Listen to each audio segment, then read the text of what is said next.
조선의 왕 세종은 하늘의 움직임, 별들의 섭리에 관심이 많았습니다. 세종은 천문과 역법을 연구하기 위해서 직접 수학을 공부했고 정인지, 장영실 같은 위인들을 곁에 두면서 천문학을 발전시켰습니다. 당시 학자들은 세종의 명에 따라서 매일같이 별을 관측하고 그 움직임도 기록했죠. 그런데 어느 날 별을 관측하던 조상님들은 신기한 현상을 목격합니다. 밤하늘에 갑자기 없던 별이 뿅 하고 나타난 거죠. 객성이 미수의 둘째 별과 셋째 별 사이에 나타났다. 학자들은 이를 기록하면서 상관에게 보고했습니다.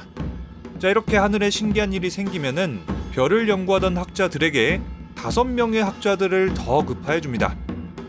신기하네구려. 갑자기 별이 탄생했다고. 학자들을 더 붙여줄 테니 잘 조사해 보시오. 자, 이렇게 하늘에 이상한 현상이 생길 때마다 더 많은 천문학자들이 모여서 하늘을 연구했습니다. 학자들은 이렇게 갑자기 나타난 별을 손님별이라는 뜻으로 객성이라고 부르고 계속해서 관찰했습니다. 당시 객성은 발견된 날로부터 무려 14일 동안 지속적으로 나타났죠. 당시에 새로운 별이 나타났다는 이 기록은 600년이 지난 오늘날까지 잘 보존돼 있습니다. 600년 후 천문학자들은 이렇게 생각합니다. 옛 조선의 기록에 별에 대한 연구가 아주 잘 정리돼 있구만. 이걸 바탕으로 천문학을 연구해보면 어떻겠소? 미국 자연사박물관을 비롯한 6개의 국제공동연구지는 1437년의 세종실록에 쓰인 객성을 연구하기 시작합니다. 연구진은 이 기록을 바탕으로 이 객성의 위치를 추정했고 지금의 전갈 자리에 있는 가스구름을 관측했습니다. 그런데 정말 놀라운 결과가 나왔습니다. 600년 전의 기록을 바탕으로 하늘을 자세히 들여봤더니 육안으로는 보이지 않던 별을 찾아낸 겁니다. 연구진들은 이 별을 계속해서 연구했고 이 별의 정체가 전갈 자리에서 폭발한 신성이라는 것도 밝혀냅니다.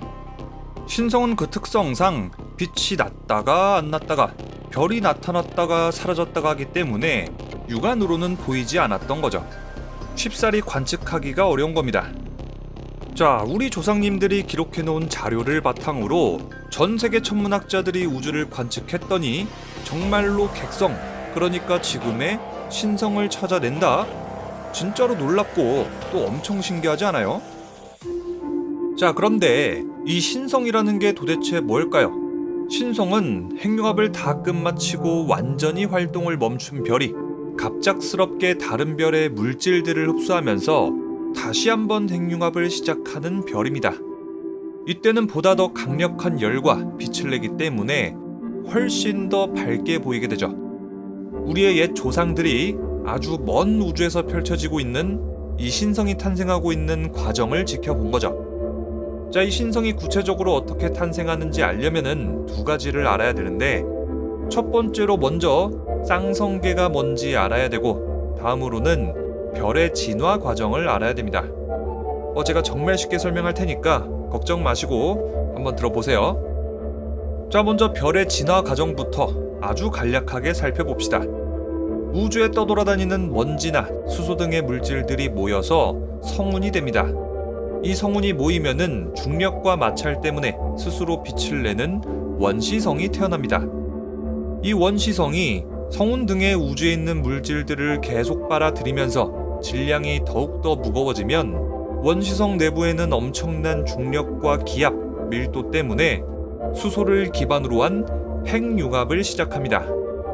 자, 이렇게 스스로 핵융합을 하면서 빛을 내는 별을 바로 주계열성이라고 하는데요.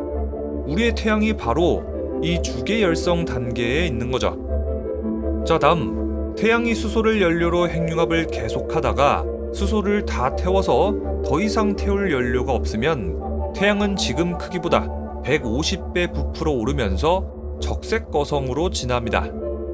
이 적색거성은 외부 껍데기 쪽 물질들을 우주로 날려보내는 행성상승운이 되고요.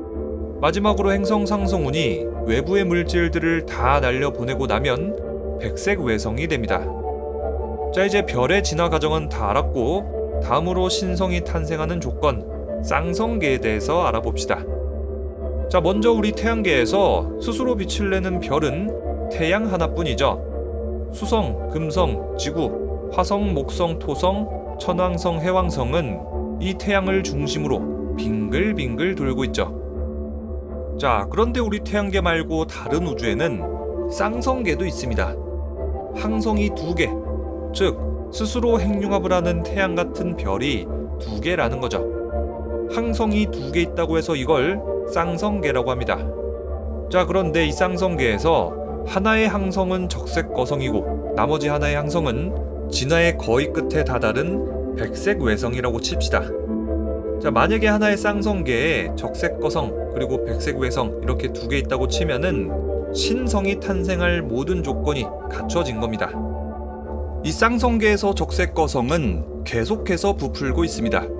원래 크기에서 몇백 배나 불어나게 되죠. 계속해서 커지는 적색 거성은 어느 순간 백색 외성의 중력 범위까지 들어가게 됩니다. 백색 외성은 작지만 그 질량이 대단하기 때문에 중력도 엄청난데요. 백색 외성의 강력한 중력은 적색 거성으로부터 수소를 흡수하기 시작합니다. 적색 거성의 물질들은 이제 백색 외성에 계속해서 쌓이고 백색 외성의 강력한 중력은 이 물질들을 압축하고 고온, 고압, 고밀도 환경으로 만듭니다. 이 환경 때문에 물질을 흡수한 백색 외성은 핵융합을 시작하면서 불안정해집니다. 백색 외성은 이제 적색 거성의 에너지로 신성이 되어가는 겁니다. 와, 진짜 신기하죠? 다른 별의 물질을 빨아먹고 나서 핵융합을 다시 진행한다뇨. 자, 백색 외성은 이제 핵융합을 다시 시작하면서 그 내부에 엄청난 에너지를 쌓습니다. 이렇게 에너지를 쌓다 보니 백색 외성은 불안정해지기 시작하고 끝내는 핵폭발을 일으키게 됩니다. 표면에 있는 고온의 가스들을 우주로 날려보내고 극도로 밝게 빛나게 되죠. 이때 빛과 에너지는 정말로 상상을 초월합니다. 육안으로도 안 보이고 망원경으로도 안 보이던 별이 수천 배에서 수만 배나 밝아지는데요. 이 빛은 너무나도 밝기 때문에 다른 은하에서 탄생하는 신성의 빛까지 우리 지구에서 관측할 수 있을 정도라고 합니다. 자, 이렇게 백색 외성은 신성으로 다시 태어났습니다. 이 신성은 최대 밝기에 도달하고 나서 수백 일에서 수년에 걸쳐서 그 밝기가 조금씩 어두워지게 되죠. 조선시대 우리의 조상들이 관측한 새로운 별, 객성은 미수자리의 쌍성계에서 탄생한 신성의 빛이었습니다. 이 모든 사실은 조선의 역사적 기록을 바탕으로 국제과학계의 공동연구로 밝혀진 거죠. 연구진들은 추가적으로 몇 가지 연구 결과를 더 내놓습니다. 1437년 발견된 이 신성은 1934년, 35년, 42년에도 마찬가지로 외서 신성 현상을 일으켰다는 것. 이 말은 뭐다? 신성이 계속해서 밝아졌다, 어두워졌다를 반복한다는 사실을 최초로 확인한 겁니다. 이 모든 연구 결과는 네이처지에 게재됐는데요. 연구진들은 이렇게 덧붙였습니다. 이 모든 연구 결과들은 세종실록에 기록이 없었다면 사실상 불가능했다. 자, 과거의 기록이 천문학의 연구에 얼마나 큰 도움이 되는지 보여주는 아주 좋은 사례라고 볼 수 있죠. 그런데 한 가지 궁금한 점이 있습니다. 천문학자들은 우리 은하에 연간 20개에서 60개의 신성 현상이 있을 거라고 추정 중입니다. 연간 20개에서 60개라면은 생각보다 적은 수는 아닌데 어째서 신성을 실제로 관측할 수 있는 수는 훨씬 적은 걸까요? 첫 번째 이유로는 거리가 너무 멉니다. 거리가 멀면 멀수록 빛나지 않던 별의 빛을 관측하기란 어렵겠죠. 자, 이 첫 번째 이유 때문에 관측 위치를 제대로 겨냥하지 못하고요. 자, 마지막으로 어느 별이 폭발을 일으키면서 신성이 될지 예측하는 것은 너무나도 어려운 일이라고 합니다. 하늘에서 신성 찾기란 정말 운빨인 거죠. 국제공동연구진들이 조선의 역사적 기록이 없었다면 신성을 찾지 못했을 거란 얘기, 괜한 띄워주기, 치켜 세워주기 등의 멘트들이 아니라는 얘기입니다.